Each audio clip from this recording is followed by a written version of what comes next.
Reação da classificação do GP do Bahrein de 2025. A classificação do GP do Bahrein acabou de terminar quando eu gravo esse vídeo e foi uma classificação bem interessante, com alguns resultados bem inesperados assim. A McLaren confirma o favoritismo dela, só que não exatamente da maneira que eles esperavam que fosse ser no final de semana. Alguns problemas da Red Bull foram mostrados e a Mercedes ali finalmente começa a se mostrar como uma segunda força da Fórmula 1.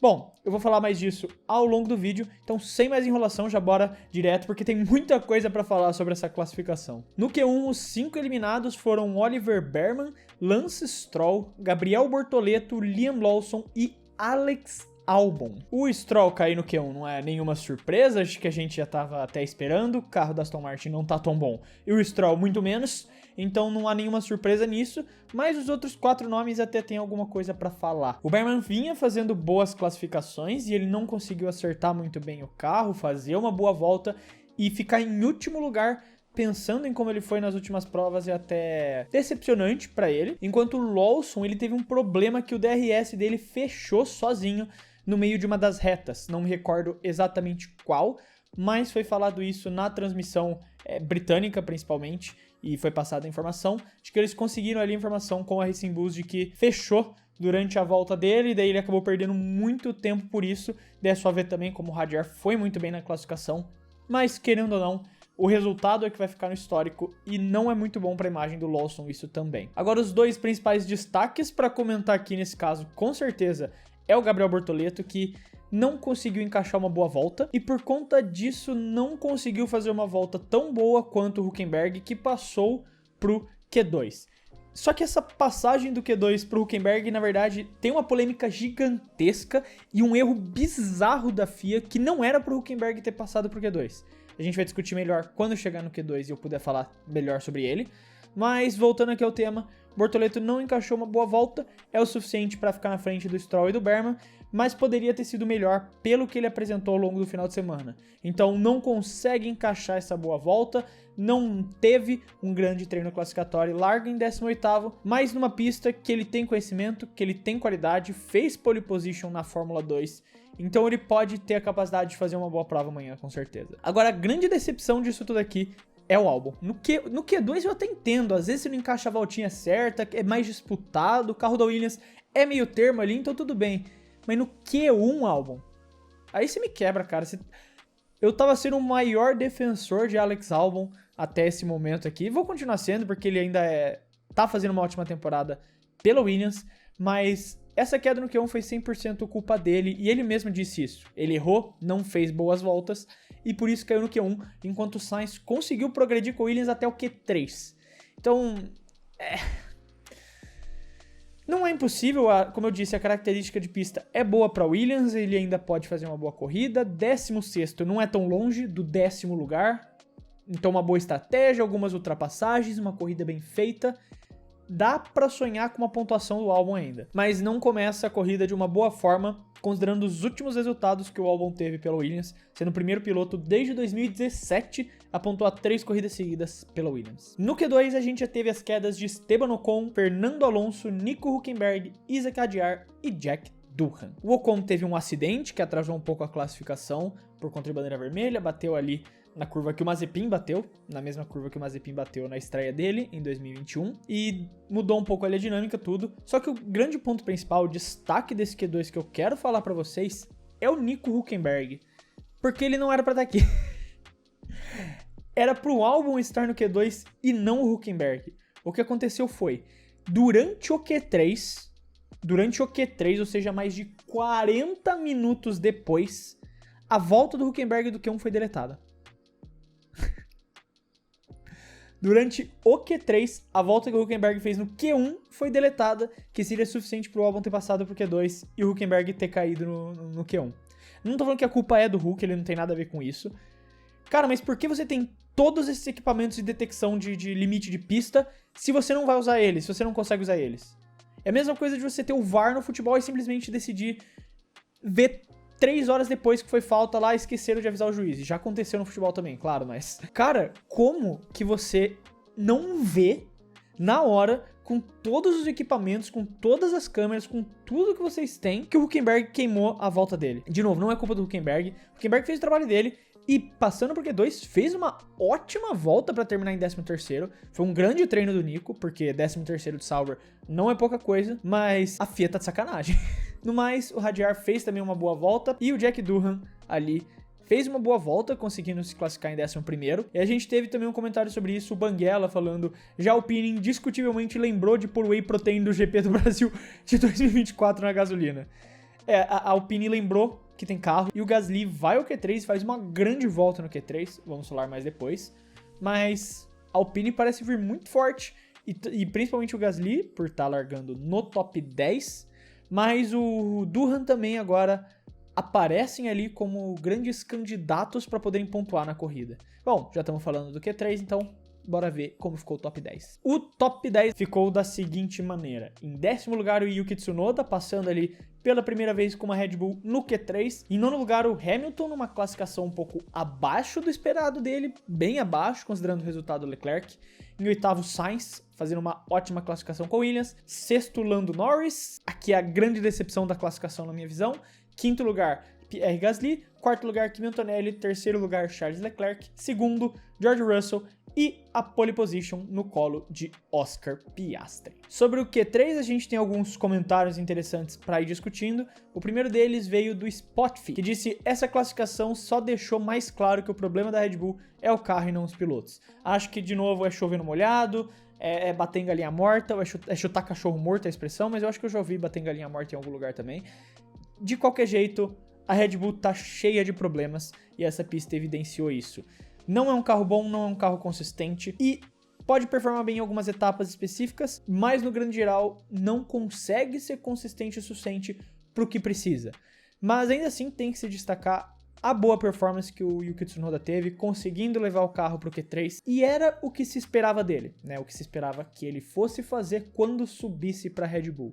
E agora tá conseguindo então levar o carro para o Q3, conseguindo fazer uma classificação decente. Quando a gente considera que o Verstappen terminou em 7º, o 10º lugar do Tsunoda não fica tão pesado assim.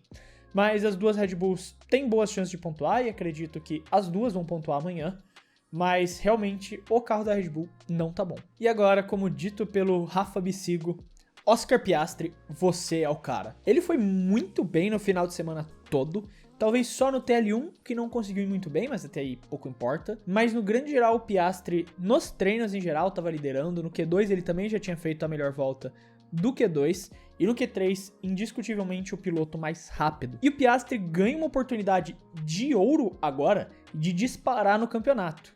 Porque apesar das Mercedes, e a gente vai falar um pouco melhor delas daqui a pouco, terem chegado mais próximas, as McLarens ainda são o carro a ser batido.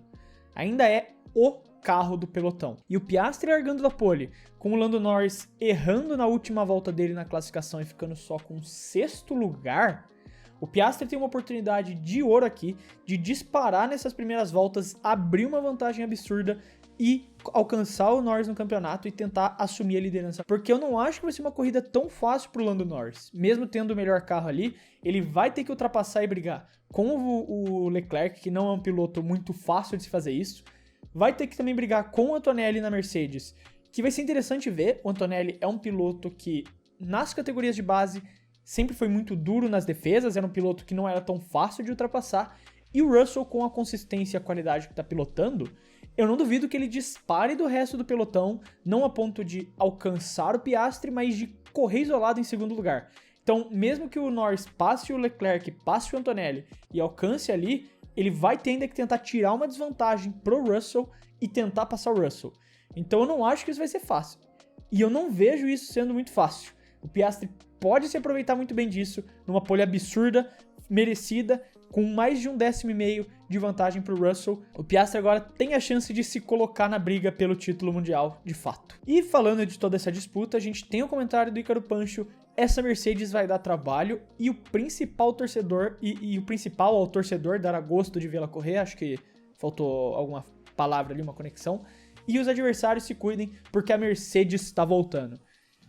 E cara, hoje é a prova daquilo que estava se observando, mas estava difícil ainda de afirmar. Mas hoje se provou, a Mercedes é a segunda força da Fórmula 1. Finalmente conseguiram dar esse passo para frente.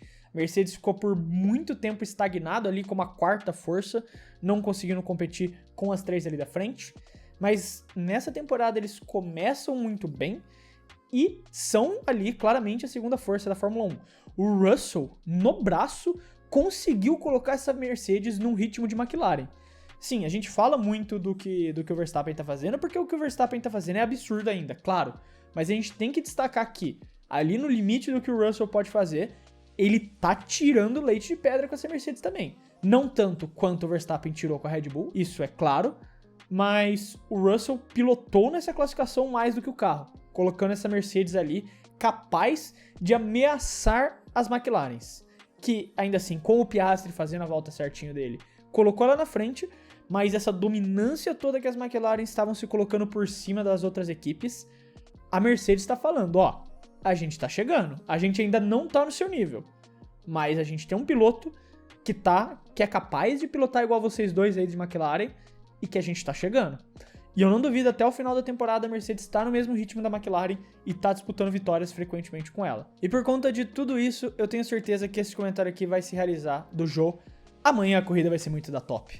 Cara, eu tenho certeza disso. Porque você vai ter o Lando Norris largando de sexto, o Verstappen de sétimo, tentando escalar ali o pelotão. Querendo ou não, os dois estão brigando pelo Mundial ainda também. O Russell percebendo essa oportunidade de poder se aproximar da briga lá no topo com o segundo lugar. E quem sabe se manter ali próximo do Piastri até tentar uma investida pela vitória. Um erro da McLaren. Então assim, você vai ter uma briga lá na frente, você vai ter uma briga dos dois pilotos escalando o pelotão. É uma corrida que promete bastante. Ali no fundo também, porque você vai ter o Albon tentando subir para manter a forma da Williams, mesmo com o Sainz ali na frente também. A Williams é um carro difícil de ultrapassar. Tá certo que vai largar na frente ali, em oitavo lugar. A gente já vai falar disso também. Mas essa corrida de amanhã, ainda mais por ser Bahrein, uma pista que tem bastante ultrapassagem, promete demais. E, como no comentário do Will Fall aqui, será que meu almoço vai ser completo? Corrida e live do Que Pode É Esse no meu rango. Lembrando todos vocês que amanhã, durante a corrida, no Que Pode É Esse, o programa aqui no YouTube que eu tenho com o Fernando, do canal F, e o Kevin, do Primeira Fila, você pode se inscrever lá, Que Pode É Esse, só pesquisar no YouTube. A gente vai estar fazendo uma live assistindo a corrida com vocês. Então, entrem lá amanhã, a partir das 11h30, a gente vai estar com a live aberta para assistir a corrida. Agora, como o Grilinho F1 também disse, o Hamilton atrás do Gasly e do Sainz é sacanagem. Da questão do Gasly, eu não vou nem falar tanto, porque o Gasly foi muito bem, pegando um quinto lugar na frente até do Norris e do Verstappen, mas em relação à nona colocação do Hamilton, realmente é complicado. É uma péssima classificação do Hamilton. Ele tá muito 880 ainda nessa Ferrari. Só que nesse caso foi decepcionante. Porque você pode pegar o próprio Leclerc botando a Ferrari lá no topo. Botando ela na frente até da Mercedes do Kimi Antonelli. E o Hamilton não conseguiu nesse final de semana se encontrar com o carro. Não conseguiu performar da mesma maneira que ele performou, por exemplo, na sprint da China. Ele tem uma entrevista que ele dá antes do final de semana, que o jornalista pergunta, o que você acha? Você acha que vai conseguir puxar algum coelho da cartola com a Ferrari nesse final de semana? E ele falou não.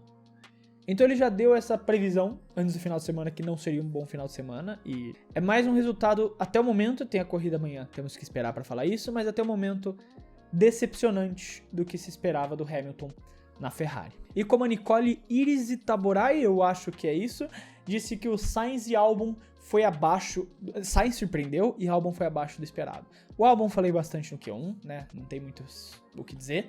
Poderia até ter ido pro Q2 se a regra tivesse sido aplicada, mas não foi. O mundo sempre tentando derrubar gigante.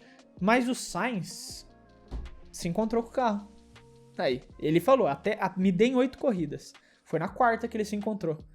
E fez uma ótima classificação. Foi muito bem no treino classificatório, conseguindo levar essa Williams pro Q3 e se classificando na 8ª colocação, podendo ali tranquilamente sonhar em terminar nos pontos. E larga ali de 8º lugar na frente de uma Ferrari e uma Red Bull. Então não vai ser tão fácil, ele vai ter uma grande pressão ao longo da corrida, mas com grandes chances ali de fazer os seus primeiros pontinhos na pista com a Williams. Mas aí tá, essas são as reações da classificação do GP do Bahrein de 2025. Eu quero saber a sua opinião, não esquece de deixar ela aí nos comentários, se você concorda, se você discorda de alguma coisa, é sempre importante e eu quero saber o que você tem a dizer. Se você gostou do vídeo e quiser ajudar o Clube da F1, você pode fazer isso se inscrevendo no canal, porque ajuda muito a gente a poder continuar produzindo esses vídeos aqui pra vocês. Quero deixar um abraço pra você que ficou até aqui e até o próximo vídeo.